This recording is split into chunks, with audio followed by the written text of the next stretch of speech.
Hi, you're on the air. Thanks for holding. Halfway to the first quarter, it's 0-0, just to let you know. I'm one of those dumbasses that watches television.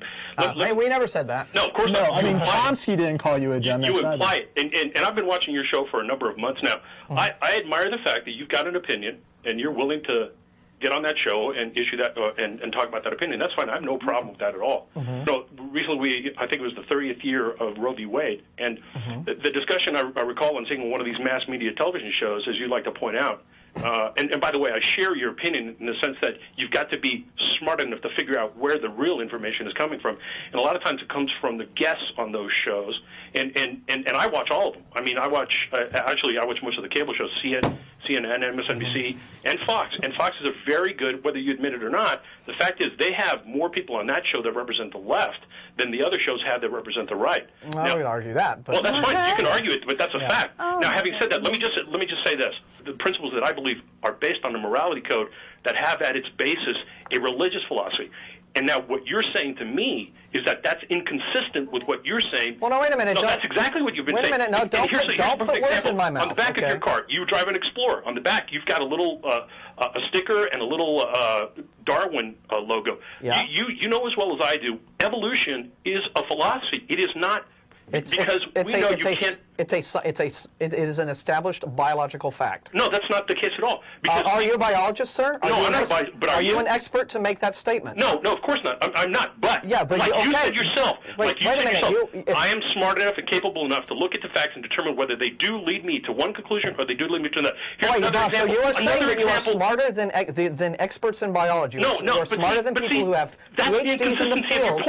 Wait a minute. Wait, stop. Point. If I'm willing to interpret the information the way I want to and reach my conclusion, as long as I agree with you, that's fine. Well, hang on, stop right here. Let me stop you right here. Okay, go ahead. Let me stop you right here. Okay, we are now discussing science, which is apart from philosophy. No, you can argue scientific, you can argue philosophical points of view until the cows come home. Okay. But when you're talking about things like the biological sciences, like natural sciences, where you have empirical observations made about stuff in nature, which is why it is that the scientific community right now accepts evolution as being the way in which gene frequencies over time change.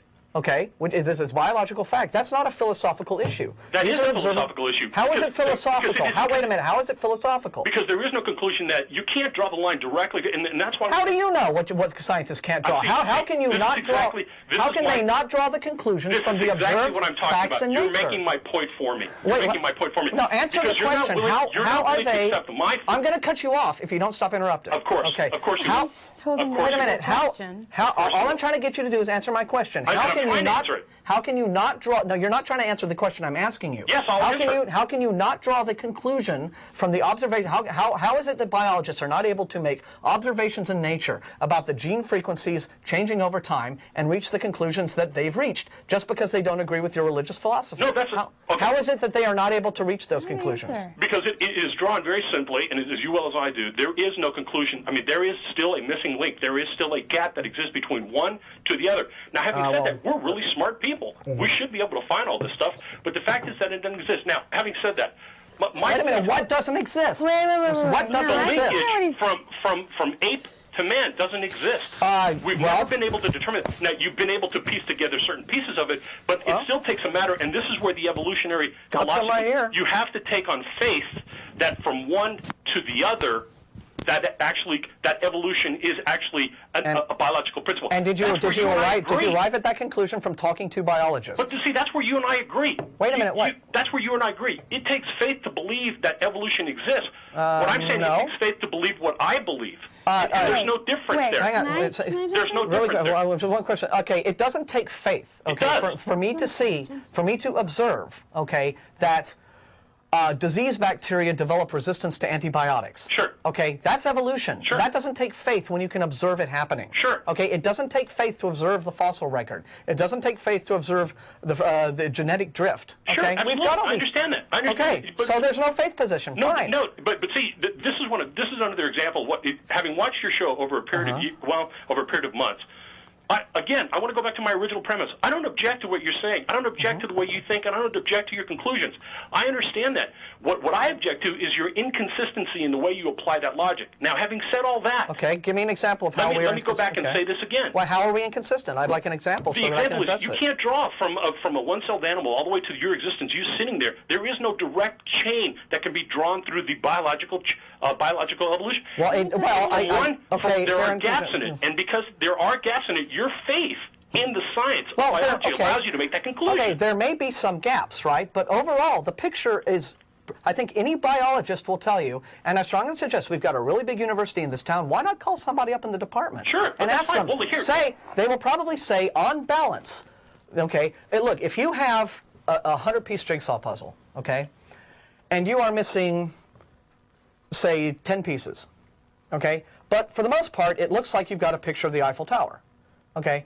Well, if you find those missing pieces, it's pretty reasonable to conclude that when you're done with the puzzle, you're going to have a puzzle of the Eiffel Tower. It's not reasonable to conclude that if you find those few missing pieces and put them in there, you're suddenly going to get a picture of the Taj Mahal. Okay, to use your logic, the picture of the Eiffel Tower, you know as well as I do, the Eiffel Tower has changed over a period of time. For example, when the millennium occurred, they had a sign in the middle of it, and I don't know if you were there, but I've been there, and I was there in Paris when this happened.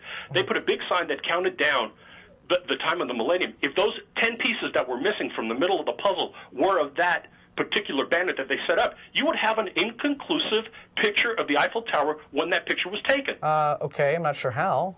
How? What do you mean how? The bandit would have been missing, and a piece of the Eiffel Tower as it existed when that photograph was taken would not be based on fact, because what would it still show?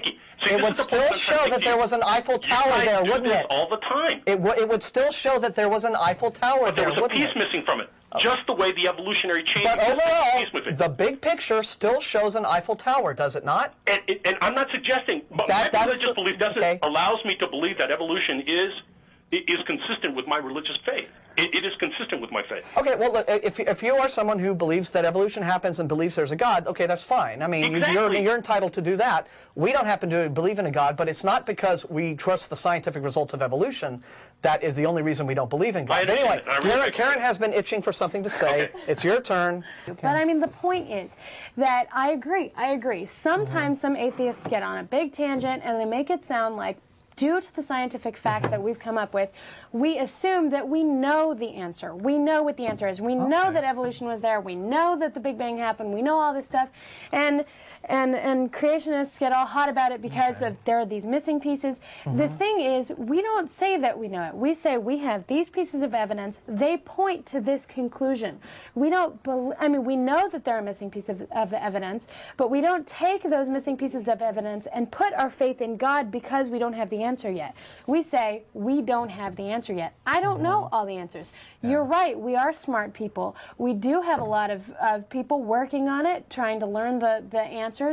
And we're not there yet. That doesn't mean automatically, poof, since we are smart and we haven't gotten there yet, therefore there's a God. That means we haven't gotten there yet. We can't figure everything out right away. Yeah, and those are good and excellent points, Karen. I appreciate it.